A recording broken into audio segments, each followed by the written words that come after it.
Magazine.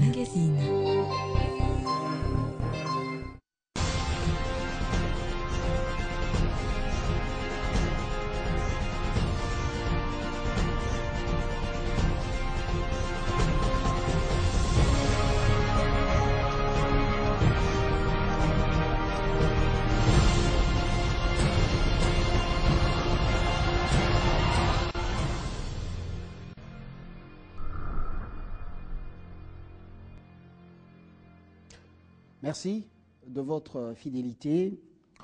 Ce numéro est nouveau, c'est lui des décryptages. Il est consacré au second tour, au deuxième tour cycliste de la République démocratique du Congo. Et les principales leçons à tirer, je reçois Papi Tamba pour tenter d'en parler. Bonjour Papi Tamba, bienvenue. Merci, M. Fabien. Vous êtes communicateur de la majorité présidentielle. Tout à fait. Acteur politique, vous l'êtes. Mais vous n'allez pas faire le dialogue quand même, parce que vous allez être objectif. Vous allez être objectif dans les leçons à tirer du deuxième tour cycliste. D'abord, un frein. Pourquoi ces gens d'entrée en matière Oui. Comment? Ces gens d'entrée en matière, dialogue, je ne comprends pas trop, mais je vous écoute. Bon, pour dire, parler seulement de ce qui a marché ou faire une sorte de boniment. C'est une façon de vous dire... Non, M. Fabien, nous parlons toujours avec notre cœur. La politique ou la vie tout court doit être perçue dans le cadre de la vérité. Et c'est ce que nous essayons de faire. Voilà. De la politique politicienne. C'est pourquoi j'ai dit même la vie tout court. Voilà. Mais c'était une façon de vous dire quand même bienvenue. Merci beaucoup. Et ce plateau des décryptages, tout le temps on est avec vous dans Ça fait débat et puis dans la matinale. Je suis là, M. Fabien. Alors sur le plan des infrastructures routières, le second tour ou le deuxième tour cycliste, la RDC a commencé par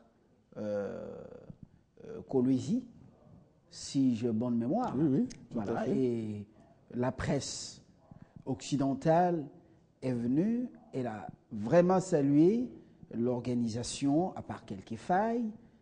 Sur ce plan, vous avez quel sentiment avec cette deuxième édition? Vous savez, je dois vous mettre à l'aise tout de suite. Pour vous mettre à l'aise, on va parler faits, on va parler chiffres, on va essayer de faire le constat des faits. Au moins, ça nous permettra de dire les choses telles qu'elles se présentent.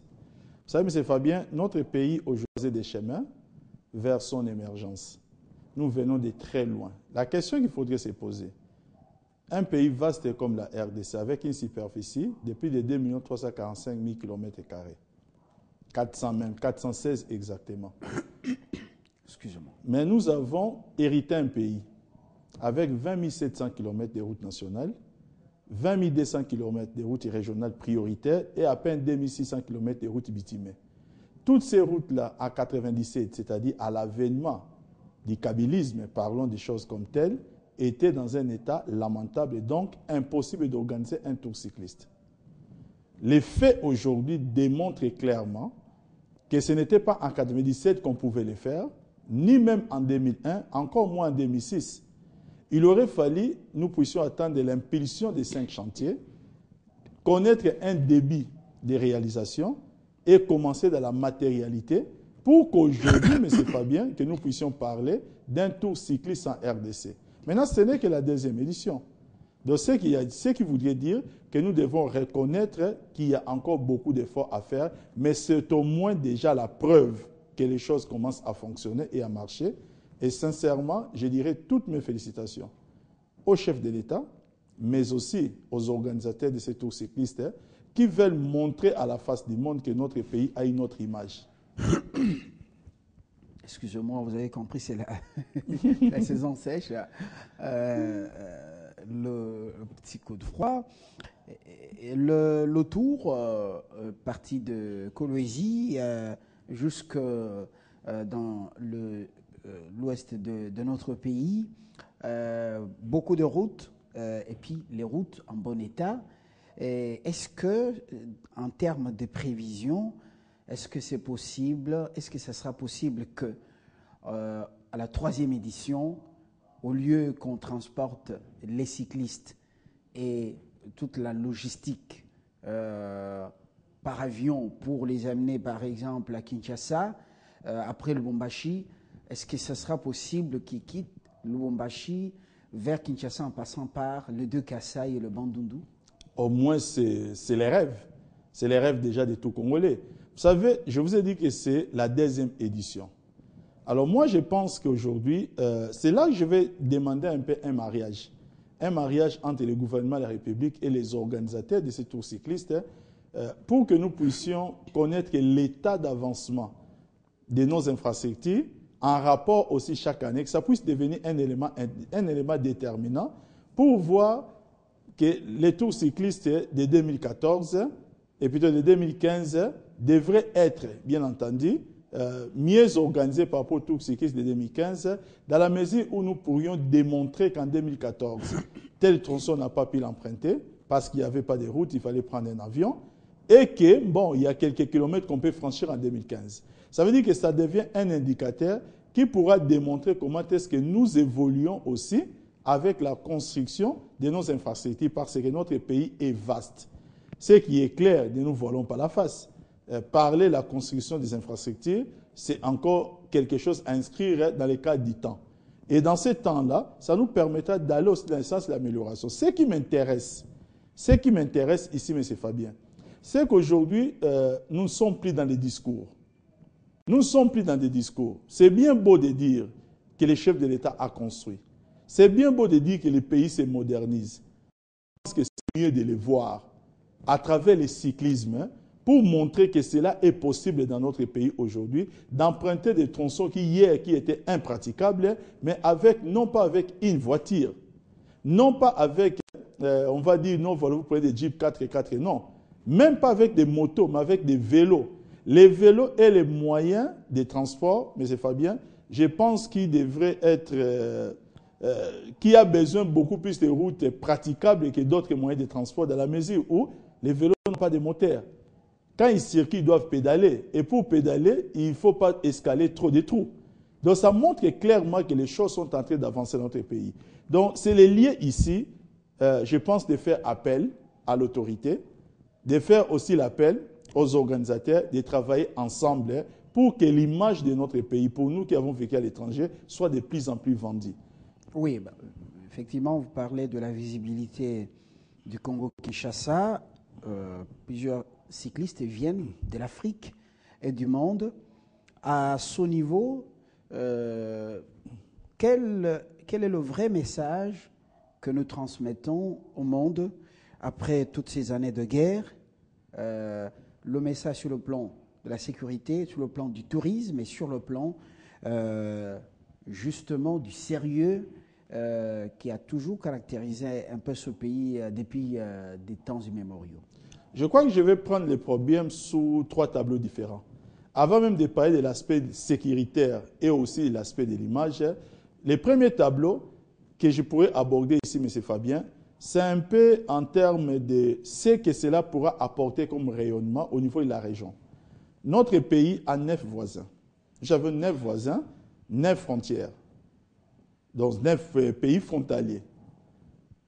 Nos 9 voisins qui nous entourent, c'est environ 250 millions d'habitants. C'est-à-dire, nous parlons d'un quart des populations, d'un quart de 1 milliard. Nos 9 voisins. Donc, en termes de rayonnement, si la RDC pourrait partir de Kolwezi jusqu'à l'ouest, ça veut dire que la RDC, c'est-à-dire les tours cyclistes, va aussi traverser certaines zones où l'impact et le rayonnement iraient forcément aussi vers les pays voisins. Donc, ça veut dire qu'en termes de prestige, nous essayons de montrer que nous sommes les pays les plus grands, mais les pays aussi qui est aussi les plus pénétrables. Et ce n'est pas rien. Ça essaye d'attirer un certain nombre de choses. Ça, c'est de 1. Le deuxième tableau, qui peut encore aujourd'hui douter? Et lorsque le chef de l'État dit qu'aujourd'hui nous avons récupéré 100% de notre territoire, c'est-à-dire en termes de forces rebelles qui sévissaient sur notre territoire, il a déclaré il n'y a pas longtemps, le 29 juin. Qui peut encore douter aujourd'hui lorsque nous voyons ces tours cyclistes être organisés? Tenez, M. Fabien. M. Fabien, en 2001, Joseph Kabila arrive au pouvoir, il contrôlait que 47% de notre territoire.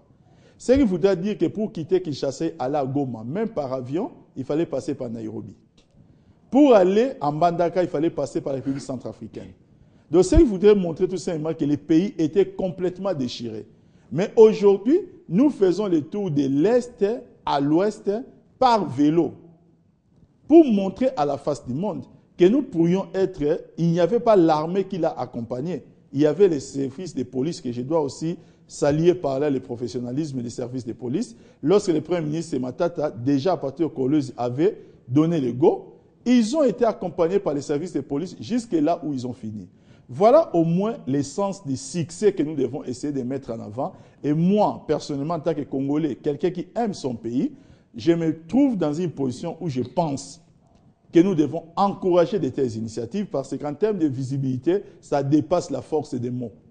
Il est important aujourd'hui que nous puissions maintenant envisager ces mariages-là entre les pouvoirs publics qui essaient de faire un travail, mais qui a besoin que ce travail-là se soit reconnu. Et je pense que parmi les outils dont les pouvoirs auraient besoin, les tours cyclistes démontrent quelque chose. Maintenant, le troisième tableau, c'est vis-à-vis de la population. Vous savez, avec le cyclisme, c'est un sport gratuit. C'est un sport gratuit qui essaie d'égayer la population. C'est-à-dire, vous venez à la rue, vous n'avez pas besoin de payer un ticket d'entrée comme au football et être déçu par la suite. Vous venez seulement pour voir quand est-ce que ça va passer. Et ces jours-là, si ça passe devant un village, c'est une fête. Cette fête-là, la population congolaise en a besoin. Les villageois qui voient, qui voient tout au long de leur village, ils voient maintenant les vélos en train de passer avec toute la marmaille de ceux qui entourent un peu l'organisation. Pendant ce temps-là, ils ont vibré avant qu'ils puissent passer dans l'ambiance de la fête, pendant et après. Donc ces rayonnements-là essayent aussi vis-à-vis de la population de donner une autre image et ça tient à rassurer. Les villageois se diraient que non, en tout cas à côté de moi, je n'ai pas de forces rebelles qui un jour vont venir avec les armes, je n'ai que des frères congolais. Des frères congolais maintenant qui peuvent aussi un jour passer et montrer que la paix dans notre pays devient une réalité. C'est ce que nous avons défendu pendant la campagne présidentielle, quand nous avons essayé de défendre les programmes du chef de l'État sur la révolution de la modernité, qu'il faut faire de notre pays une terre de paix et de mieux-être. Et nous sommes en plein dans ce schéma-là.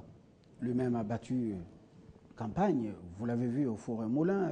Non, c'est quand je dis que nous avons accompagné. Ah, c'est tout à fait normal. Voilà, la majorité, j'ai dit bien. C'est lui-même qui avait battu sa campagne quand même, il faut le rappeler. Non, il a bâti sa campagne et j'ai dit bien que nous l'avons accompagné. Voilà.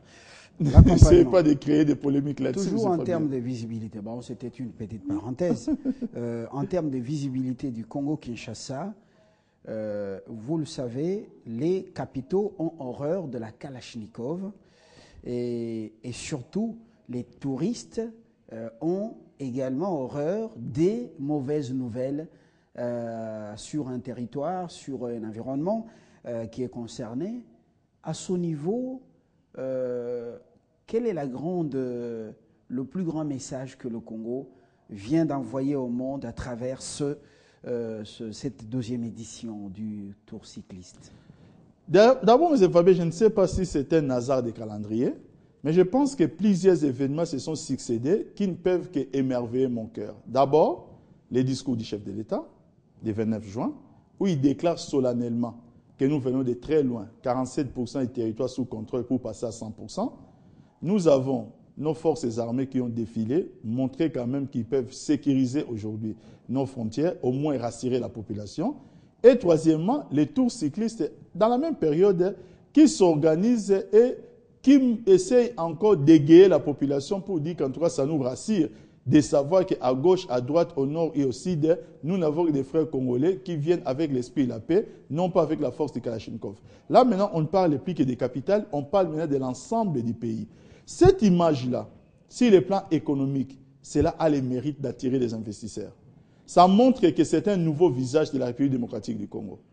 Voilà pourquoi moi, en tant que patriote, je suis en train de vous dire ceci, M. Fabien, que je pense que nous devons marteler là-dessus pour que, en tout cas à un certain niveau, et même je dirais au sommet de l'État, que nous puissions nous saisir de cette occasion, que l'autorité à qui nous pouvons demander cela. puisse au moins se saisir cette occasion pour que ça devienne un des éléments indicateurs. Je dis bien un des éléments indicateurs. Ça voudrait dire quoi? Chaque année, nous pourrions évaluer l'avancement des travaux que nous sommes en train de faire, puisque j'ai appris qu'il y a d'autres chantiers qui vont encore démarrer. De toutes les façons, on peut tout contester à Joseph Kabila, mais on ne saura pas contester à Joseph Kabila sa volonté de reconstruire les pays, ainsi que cette modernisation. Donc le tour cycliste devient un thermomètre. J'ai dit un des thermomètres. Voilà. De la situation sécuritaire. Sécuritaire et en même temps pour montrer la paix. Degré de la réhabilitation des constructions des infrastructures routières. Alors, Papi Tamba, l'organisation du tour cycliste ne relance-t-il pas ici la question de la réorganisation du secteur touristique qui est pratiquement qui est là sans beaucoup d'initiatives? Moi, je pense que les tours cyclistes peuvent créer un effet d'entraînement. Notre pays vient de très loin. Je ne suis pas dans la distribution des cartes. J'aime pas aussi trop ces rôles-là. Parce que quand on distribue les cartes, on peut des fois distribuer aussi des mauvaises cartes alors à des bonnes personnes. Nous le voyons avec des arbitres sur les terrains. Mais moi, je pense que ce que nous devons au moins souhaiter, c'est que cela puisse maintenant servir de référence. Que d'autres secteurs qui traînent les pas, en termes de rayonnement et en termes d'attraction des forces ou même des puissances extérieures sur notre territoire, puissent emboîter les pas. Et cela va nécessiter une conjugaison des efforts. Ça veut dire qu'il faut, il y a déjà la volonté au sommet de l'État qui est clairement établie.